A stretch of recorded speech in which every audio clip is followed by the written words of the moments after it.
The silent auction of your deepest regrets. Episode 1. The opening bid. Evan Porter found the envelope on his doormat when he came home from work. No stamp, no return address, just his full name, printed in small black letters, centered like a warning. The paper smelled faintly of candle wax and salt. Inside was a single card. You are cordially invited to the silent auction. Tonight, 10:30 p.m. Pier 17, Dockside Warehouse. Dress code, discretion. The auctioneer. He almost tossed it. It looked like a prank. But the handwriting at the bottom made him pause. It was smooth and familiar, as if someone with his own hand had practiced for years and finally learned to write calmly. He told himself he would not go. He made dinner. He washed one plate and one fork. He tried a show and didn't finish it. At 10:02, he was in his car. At 10:15, he parked 2 blocks from the pier and told himself he could still turn around. He wouldn't know why, but he had to see. The night was sharp and wet. The pier lights threw long bars over the water. The warehouse sat at the end like a black tooth. One door stood half open. No guards, no line, just a low murmur from inside, like a church before a funeral. Evan's chest felt hollow. He went in. The warehouse was larger than it looked from the outside. Folding chairs formed clean rows facing a small wooden stage. On the stage, a table, a thick leather ledger, a single candle in a brass dish, and a wooden gavel. Above, a string of weak bulbs made a ceiling of gray light. It smelled like dust, rope, and brine. Maybe 40 people sat already. Some held paddles with numbers. Others kept their hands folded, eyes on the ledger like it could answer a prayer. Evan took a seat in the back. He felt watched, though no one was looking at him. A person in a black suit and thin wire mask adjusted a microphone. Their gloves were neat. Their movements were slow, practiced, gentle. When the old wall clock clicked to 10:30, the candle flame bent, and every bulb went out.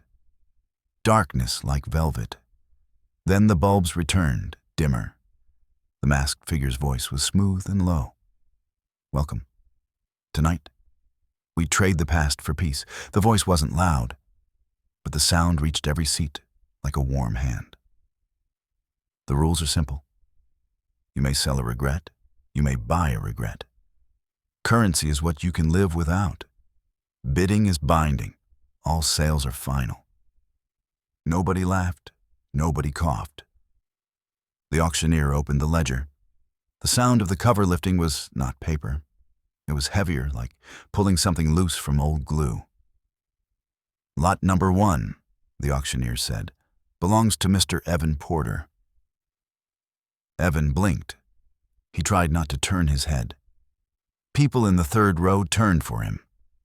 The auctioneer read, clear as glass. Regret. December 12th, 2017. The words left unsaid at St. Joseph's Hospital. Evan's mouth dried. That day was private. He'd stood by his father's bed and kept his hands by his sides. He'd wanted to say, I forgive you, and the words had stayed in his throat like stones. The next morning, his father was gone. He had told no one that he had failed. Opening bid. The auctioneer said softly, 5 years of peaceful sleep. A paddle rose at once. Thank you, bidder 17, the auctioneer said. Do I hear 6? Another hand? 10. Evan stood. No, I didn't. What is this? I didn't sign.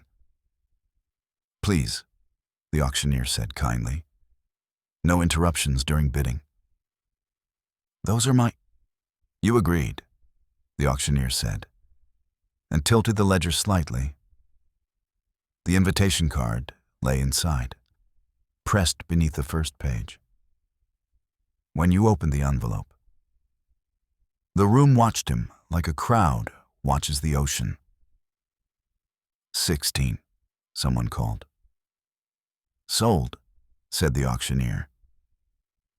The gavel struck wood. The candle hissed like a wet match.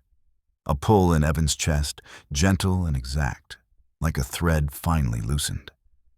A weight slid out of him. Relief, quick, warm, filled the space where the ache had lived for years. He could see the hospital now without the sting. The tubes, the beep, the stale air. For the first time since that winter, the memory didn't hurt. He sat. His hands shook and then were still. Freedom, the auctioneer said, turning the page, always finds a buyer.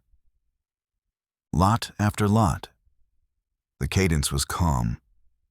Lot 2, the affair at 19. Lot 3, the text unsent before the crash. Lot 4, the brother I didn't feed. People bid with strange money. 2 years from the end of my life. 3 months without dreams. My sense of taste in winter. The auctioneer accepted with tiny nods. Each time the gavel fell, the candle's flame leaned toward the ledger and the page darkened in a smooth circle, as if it had swallowed a shadow. A woman in a gray coat cried into her gloved hand when her lot sold. The man who bought it smiled as if someone had taken a stone from his shoe. A thin boy in a suit too old for him whispered, "My turn soon." Evan tried to leave twice. He stood and felt the room resist him. Not hands. A pressure like deep water. He stayed seated. His mouth tasted like metal. The woman next to him leaned over. She had tired eyes, a face too young for the gray in her hair. "First time," she whispered. He nodded. She stared at the ledger. "It doesn't feel like a trick." "That's the worst part." "What happens to the sellers?" Evan asked. "They stop hurting," she said. "Some stop remembering." "Depends on how much they sell." "And the buyers?" "They carry it," she said. "Some like to. Some have to." He wanted to ask who had to. The auctioneer turned a page that made the room colder. "Lot 19, the auctioneer said, belongs again to Mr. Evan Porter. Evan's spine went tight. Regret, August 4th, 2021. The decision made on the North Bridge overpass. A few people nodded, like they knew bridges. The woman beside him looked at him fully now, as if seeing him for the first time. He stared at the little brass plate on the stage edge and counted scratches that wouldn't add up to anything. He remembered the rain, the barrier, the blue flash in the near distance. A voice on the phone saying, "Don't do it. Just stop. Just stop." He hadn't stopped. He had turned the wheel. He had watched a shape fall wrong and disappear in water black as paint. For 3 days, he hadn't slept. For 3 years, he had slept badly. 20 years of youth, said the auctioneer, as if asking for a pinch of sugar. The woman next to him raised her paddle in one clean motion. Her hand didn't shake. Her mouth was set. She looked like someone walking into weather she refused to respect. He grabbed her wrist before he could think. "Don't." She didn't pull away. She turned her head slowly toward him and smiled the way people smile at funerals when they decide to be kind.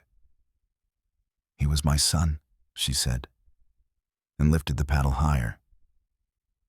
The boy in the old suit whispered, 30 years. The gavel fell like a door closing quietly. The candle hissed and bent. Something left Evan. Not a memory, not a picture, an anchor. He swayed, gripping the chair back. The woman let out one sound, small and sharp, and then sat very straight and very still. Her face changed the way a sky changes when a storm ends under your ribs, but keeps going somewhere else. The auctioneer closed their eyes as if savoring heat on their face. "Balance," they said. "Mr. Porter, you look lighter." Evan tasted salt. "How many more?" "As many as you have." The auctioneer's gloved hand stroked the ledger's edge like it were fur. "The past is generous." "Lot 20, the auctioneer said. "The hand he didn't hold in the waiting room?" "Lot 21. The lie at the interview, Lot 22. The bottle he put back, then bought." Bids came faster. 10 years of hair. Laughter ripple, then stillness. 7 birthdays I won't attend. Silence now. The memory of my wedding day. The auctioneer nodded, solemn. Accepted. Every strike of the gavel made the candle lean. The flame never went out.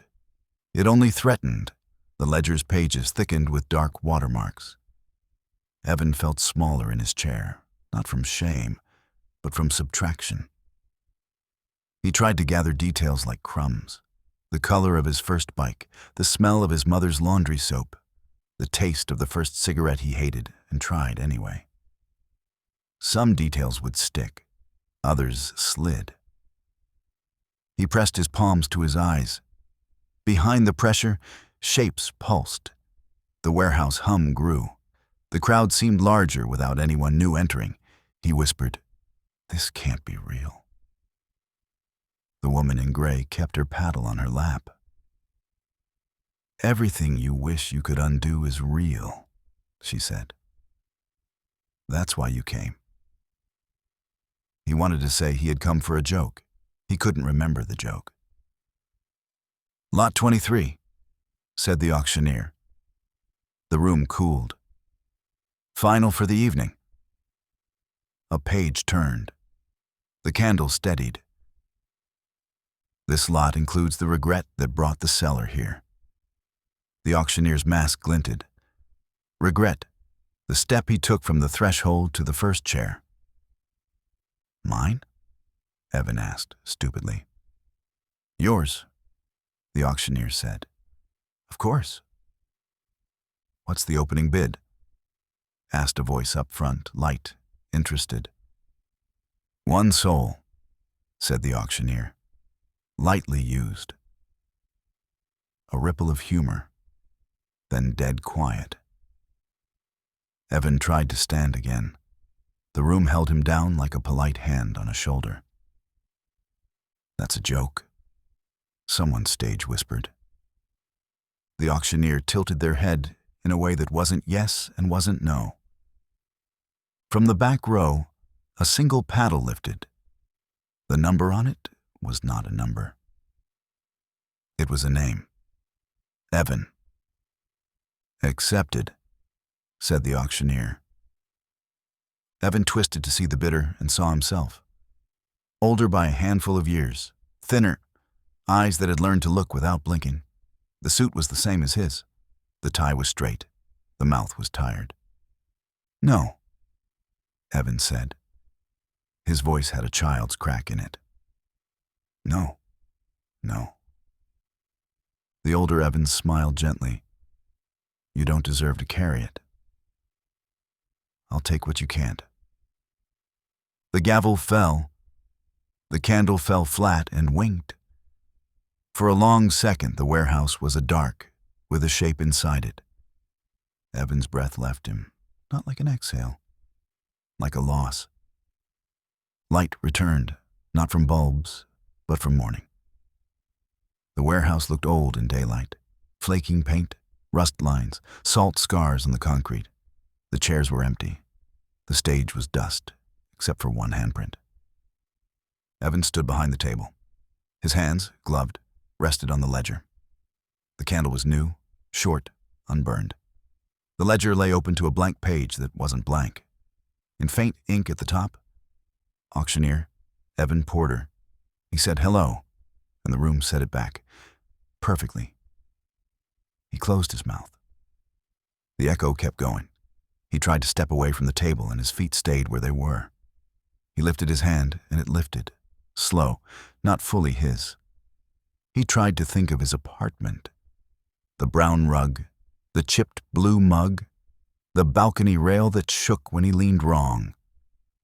The picture stayed but felt like a photo torn out of a magazine he had never bought. He flipped the ledger's first page. The invitation card lay under it, like a pressed leaf. The handwriting at the bottom looked exactly like his. He couldn't tell which hand had written it. He tried to remember his father's voice and found a blank room with a chair in the middle and no one sitting. The woman in gray stood in the doorway. Morning made her look more alive. She held a folded paper in one hand and something else in the other. A paddle that she didn't raise. "You," Evan said. His voice was the room's voice again. She nodded. "I came to see if it stuck." "Did it?" he asked. She took a breath. "I slept. It was quiet. I dreamed of a bridge with no water. I dreamed of a kitchen with 2 cups. Are you here to buy again?" His mouth made the shape of a smile, though he didn't feel the thought behind it. She shook her head. "To return." Evan's fingers opened the ledger calmly, like they knew how many inches a page weighs. He didn't tell them to. He looked at her. "There are no returns. Unless the seller dies within 30 days, she said. Her voice was not cruel. Read the small line under the rules. He tried to scan the page. The words slid like oil. He heard himself say gently, "All sales are final." She laughed once, like a cough. "That's the lie he regretted," she said. "Whose?" Evan asked. "The man before you." Something in Evan's chest turned. Not pain, not comfort. A click. She set the paddle on the table. It had no number. It had a name. Evan. She looked at the candle and didn't light it. "I won't come back," she said. "Thank you for the sleep I got." She left, footsteps loud in mourning. At the door she paused. "I hope you get some." He listened to her walk away. He listened to the room settle around his breath. At noon, a boy brought a stack of thick envelopes. He didn't look at Evan's mask. He looked at the gavel like it was a pet. "Do I sign for these?" the boy asked. "No," Evan said. The boy left. Evan opened the first envelope. It contained a printed list of names and 4 regrets, typed in a neat column. At the bottom, "Please include ticket. He won't come unless you send it kindly." It was signed in blue by a person whose handwriting he almost recognized, the way you recognize your own face in a mirror taken in bad light. He filled a blank card. He wrote the same words he had received. His hand didn't shake. The letters came out steady. He sealed the envelope with a little copper sticker. He did it again and again. His hands knew the work. The work knew him. He carried a sack of mail to the dock and set it on a bench where the boy would find it. The sky smelled like a storm that might change its mind. He thought about walking. He thought about leaving. His feet brought him back to the table. The ledger waited with its mouth open. He didn't want to learn how the candle burned down. He knew he would. He didn't want to practice the way the gavel falls. He knew he would. He didn't want to wait for night. He knew he had already started. He turned a page and saw a faint circle, like a watermark. where the candle would bend. He put his gloved hand over it to warm the paper. He spoke to the empty room to see if the voice was still his. "Welcome," he tried. The room liked the word. It carried it to the chairs and back. "Tonight," he said. The room held the syllable in its lips. "We trade the past for peace." The words fit like a jacket that another man had already broken in. He adjusted nothing. He felt the place in the sentence where the pause went. He felt the small dip his tone should take before the words, "Lot number 1." So the first name would sound heavier than it had to. He imagined how he would lift the ledger, how he would make the candle lean. He imagined his name on the first line, then another name over it, then another, until the pile of names made a kind of bed. He raised the gavel and let it fall, slow, an inch, then another inch, then quiet. There are jobs that grow inside your body.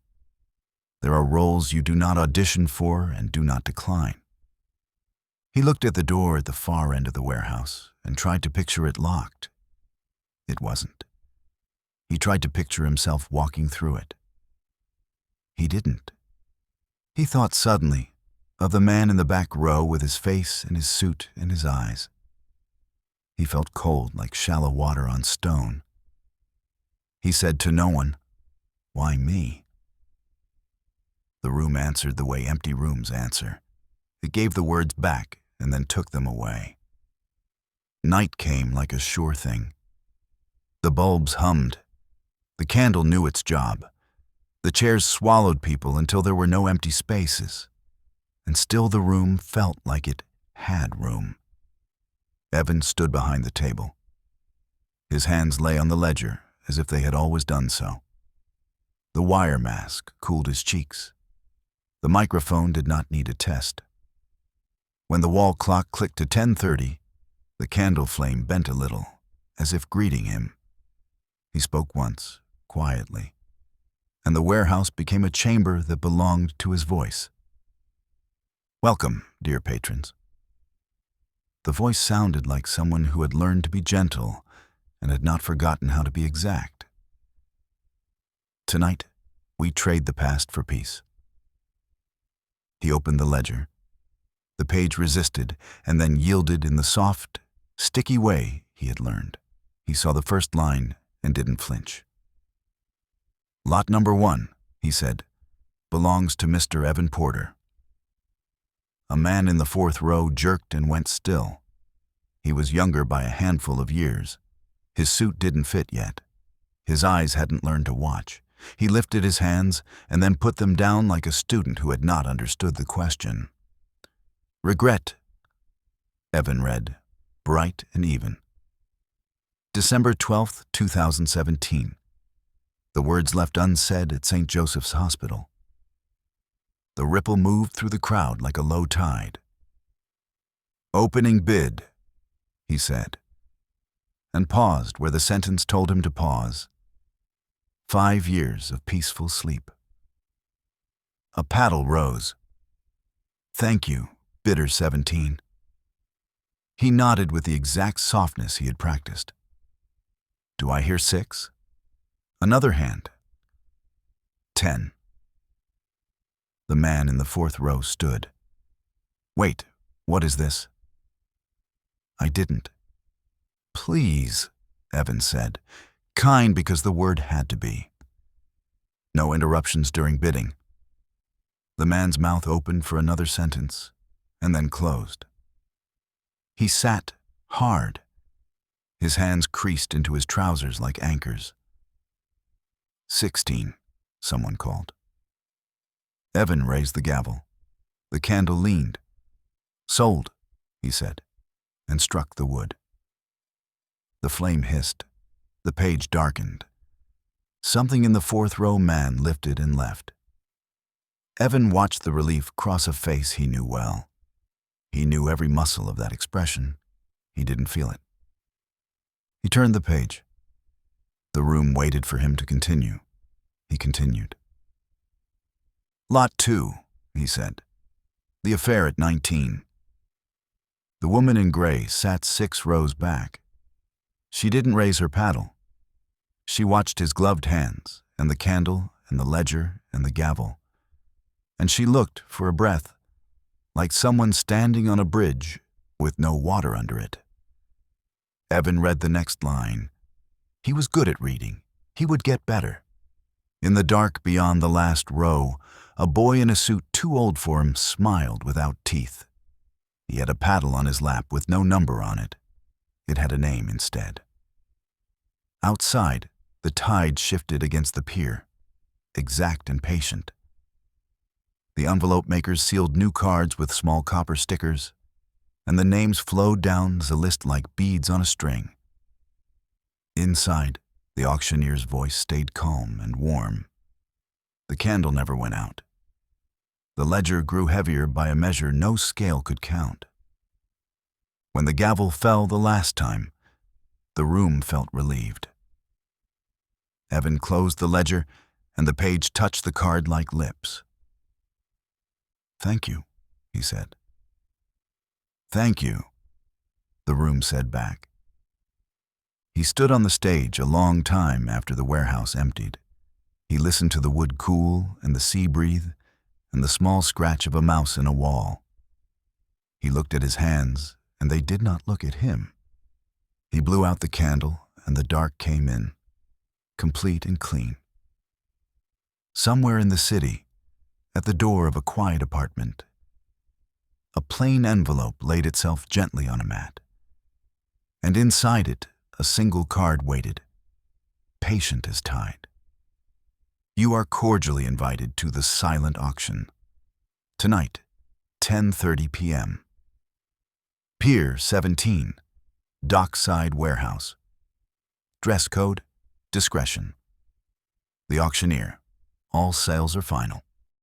Thank you for listening to The Storyteller's Moon. If this story touched you, scared you, or kept you on the edge of your seat, don't forget to like, share, and subscribe. Your support keeps the stories alive, and I can't wait to share the next one with you under the moonlight. Until then, may your nights be safe and your dreams unforgettable.